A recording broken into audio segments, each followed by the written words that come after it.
So, hi guys. So, yan. So, nag-prepare ako ng pagkain. Kami pupunta na ng Kapilya today.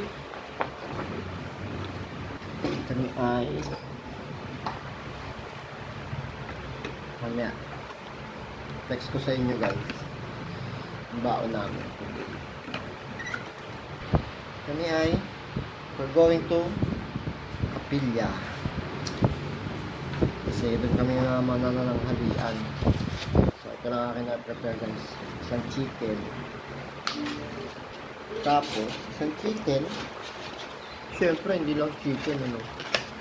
Yan. So, ito lang ang magbaon namin. Pero naglagay na ako tig-isang. Eh, naglagay na yung aking ate ng tig-isang. Ano. Tapos may isang. So, talong. Ang talong. Yan lang na-prepare ko guys. At share-sharehan namin doon sa may malapit sa Kapilya.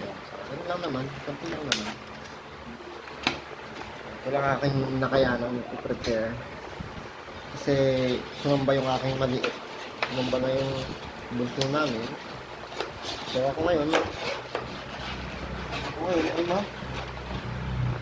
lalagay na. Magpapack up na. Para sa aming magiging pagkain later. Ito namang common na kulang pa. Ay, kape. So, wala lang kasi. Wala akong kape. Kasi kami ay magmula umaga. Ano lang. Mga 10 hours kami sa Kapilya today. Yan. Siguro to. Ayan guys. Okay na ba to?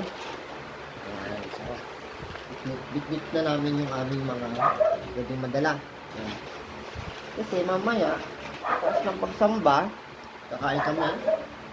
Kakain kami saglit. Tapos, mag-ensayo. Okay. Tandaan.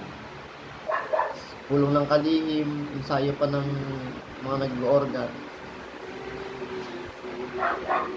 So guys, yun po siya. Bye-bye!